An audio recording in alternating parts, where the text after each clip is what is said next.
Welcome again, viewers.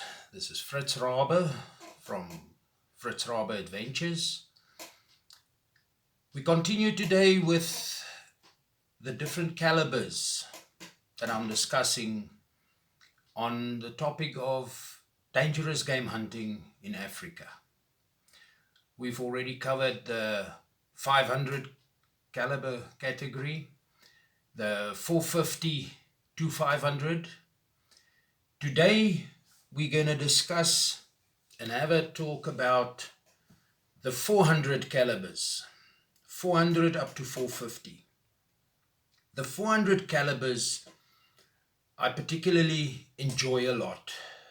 I see them as all-rounders, not just for dangerous game, especially the lower order of the 400 caliber range, like the famous and well-known 416 Rigby, the 416 Rem Mag, followed by the Taylor, the Hoffman, and the Ruger.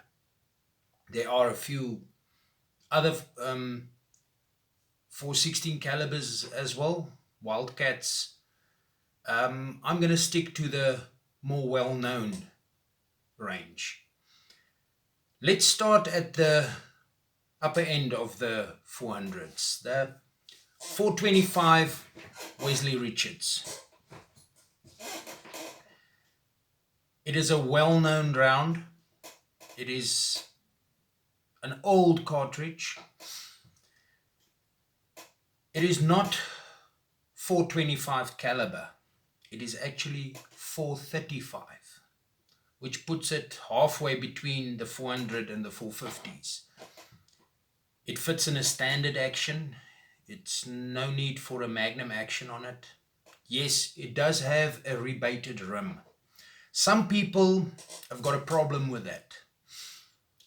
I've never seen nor heard of somebody that I know personally who uses a 425 Wesley Richards who ever had feeding problems, functioning problems, extracting problems, ever. They all used well-made rifles in that caliber. It is a fantastic caliber. It does the job. It shoots a 410 grain bullet at 2,400 feet a second. That's a lot of punch, and also quite a bit of reach. I myself have used the 425 a lot in Zambia. A good professional hunter, friend of mine who lives in Zambia, that's his gun, that's what he's got. I've seen him use it on stuff like buffalo and lion.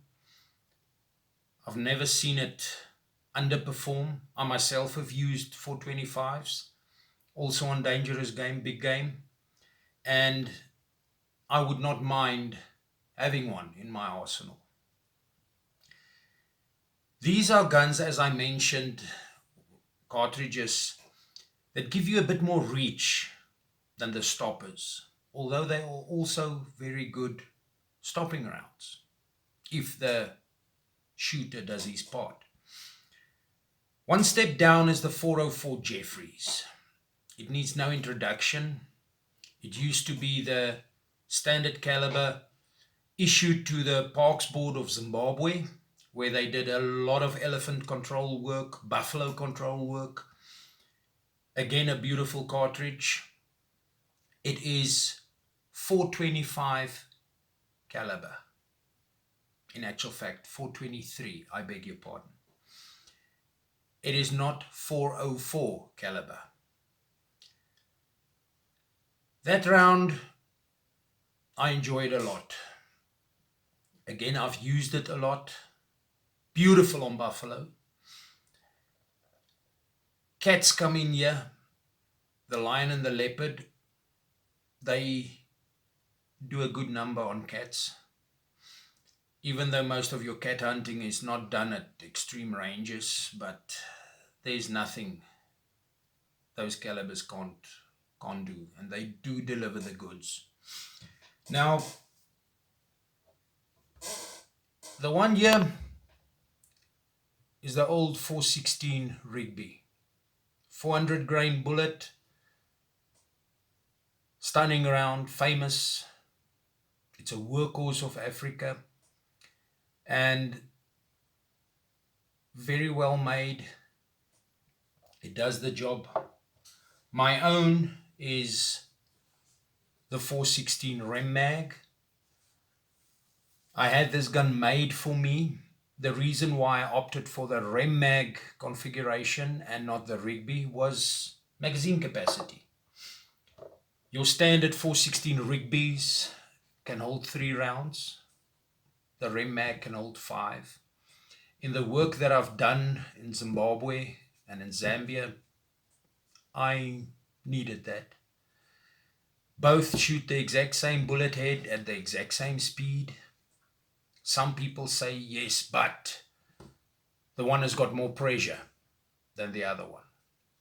I've yet to see pressure. I can't see it with the naked eye. When we load the rounds, we load it within spec, and therefore pressure is not a problem. The 416s, I love them. To me, that is an all-round cartridge. I use my 416 as a plains game rifle. I use it as a dangerous game rifle. I prefer clients who come to Africa to hunt buffalo to use a 416 because myself and a truckload full of other old experienced professional hunters, they all say the same thing. We say that a buffalo cartridge starts with 4. It just works better. Bear in mind that's if you use quality ammunition. And my 416 has got a scope on it, a fixed scope. It's not on detachable mounts. It is a low powered scope, a 1 to 4.5 magnification. And anything from right at the end of the muzzle out to 200 yards, no problem. You don't need a master's degree in mathematics to be able to shoot very accurately out to 200 yards with a 416. It's very easy. It's got a good trajectory and it hits with a lot of authority. Why I enjoy it so much is most of my hunting is done in typical bushveld, where there's lots of trees. Your visibility is anything from 10 feet to 100, 120 yards away. So it's none of this prairie shooting or open flats. And the 416 can do the job with no effort. Also, if there's a wounded animal, be that plains game or dangerous game for that matter, the 400 grain slug can get there. If there's twigs or small branches in the way, it punches right through them and it still gets to the animal. I enjoy that. It's my everyday carry rifle. If I hunt warthog or elephant, I will be quite happy with my 416 in my hands. And I've done it. I've shot numerous of the big 5, the big 6, that includes the hippo with it. And you can see an animal take the hit when you shoot it with one of these calibers. As a visiting sportsman, there's always questions on what is the best caliber for this and the best caliber for that. If dangerous game's on your menu, you cannot really go wrong with any of the 400 calibers. If you've got any one of those in your arsenal, you will do well. Thank you for watching. Next time we will speak about the 350 to 400 caliber class. Thank you.